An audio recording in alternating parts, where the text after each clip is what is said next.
if you lose your ability to maneuver, you become an easy target. So make sure that you are connected. Make sure that you know what's the word on the streets. You know what is happening. You are clued up. I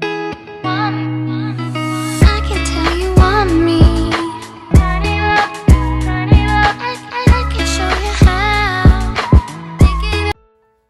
So today I want to share my reflections from law number 18 of the 48 Laws of Power from Robert Greene, in case you don't know the book. Law number 18 says, do not build fortresses to protect yourself. Isolation is dangerous. There is a lot that is woven into this law, but if you read it carefully, you will understand where Robert Greene is coming from. Let's decipher what he was trying to say. Okay, so there's a judgment at the beginning of every chapter, so I'm going to read the judgment. The world is dangerous and enemies are everywhere. Everyone has to protect themselves. A fortress seems the safest, but isolation exposes you to more dangers than it protects you from. It cuts you off from valuable information. It makes you conspicuous and an easy target. Better to circulate among people, find allies, mingle. You are shielded from your enemies by the crowd.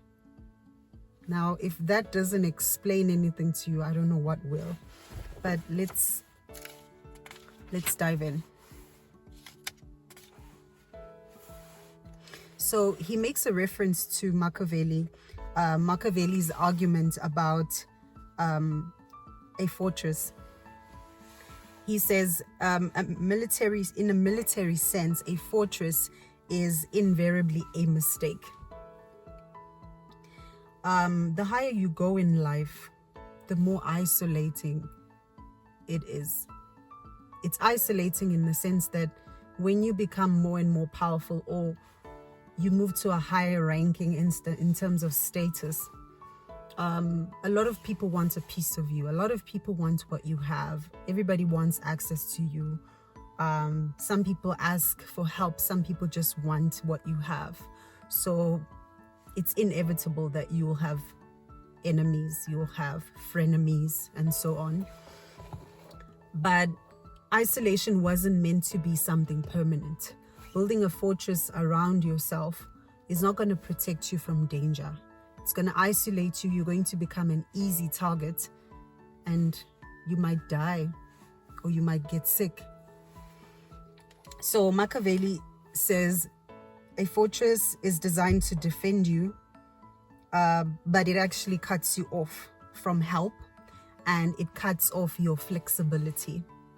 In a metaphorical sense, a fortress is a confined space that you think is impenetrable, but it is very dangerous. In a strategic sense, the isolation of a fortress provides no protection and actually creates more problems than it solves.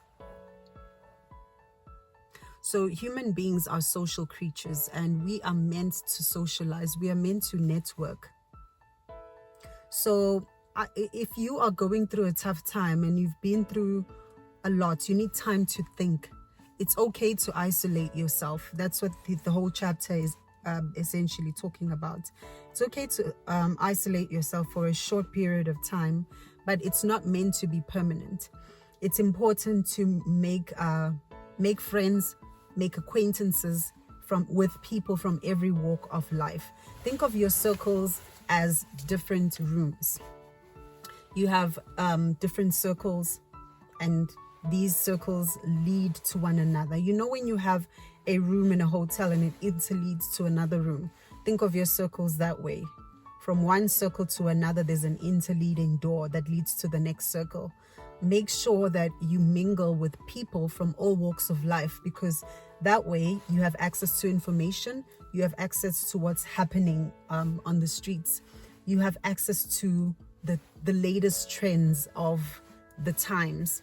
If somebody is plotting against you, it's not easy for someone to actually succeed in what they're plotting. If they're plotting anything bad against you, it's not easy for them to succeed if you have connections and networks.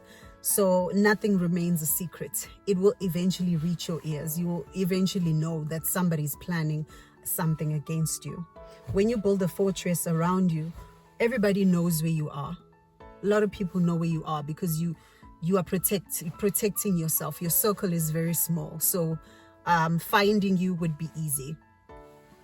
I hope you also think of this in a metaphorical sense, not only in the literal sense, even though it applies in both situations. When you are isolated, your mind becomes very limited. It leads to paranoia as well, because whatever you are doing, whether you are an artist, you're a creative, your creativity becomes limited. Your work, whatever it is that you are pursuing, becomes limited because your view of the world is limited. Make sure that you protect yourself by creating allies. So Robert Greene says, the more you are in contact with others, the more graceful and at ease you become. Isolation, on the other hand, engenders an awkwardness in your gestures and leads to further isolation as people start avoiding you. You know, when you create this fortress around you, you become this figure that people cannot access, people cannot relate to, because when you're always isolated, people are no longer able to connect with you or mingle or interact with you, because now you have created this persona, you have created inaccessibility. Robert Greene talks about the effects of isolation on the human mind. A loss of proportion, an obsession with detail combined with an inability to see the larger picture, a kind of extravagant ugliness that no longer communicates. Isolation is deadly for the creative arts as for the social arts. So at the end of the chapter, he says, as a temporary recourse, then, isolation can help you to gain perspective. Many a serious thinker has been produced in prisons where we have nothing but to think. If you need time, choose isolation as a last resort and only in small doses. Be careful to keep your way back into society open. So isolation is good as a temporary remedy if you're going through something. It's not meant to be long-term. It's not meant to be permanent. Otherwise, it leads to destruction, self-destruction. Do not create a fortress that will make people see you as something that's very different from them. Relate to people, connect with people. I'm not saying everybody should have your number, of course not, but make sure that you are connected to different circles, to people from all walks of life, different levels of life. Because power was created by society, and to maintain that power, make sure you are connected to society. If you are afraid that people are going to steal your ideas, people are going to bring toxicity in your life, you know who to keep and who to let go.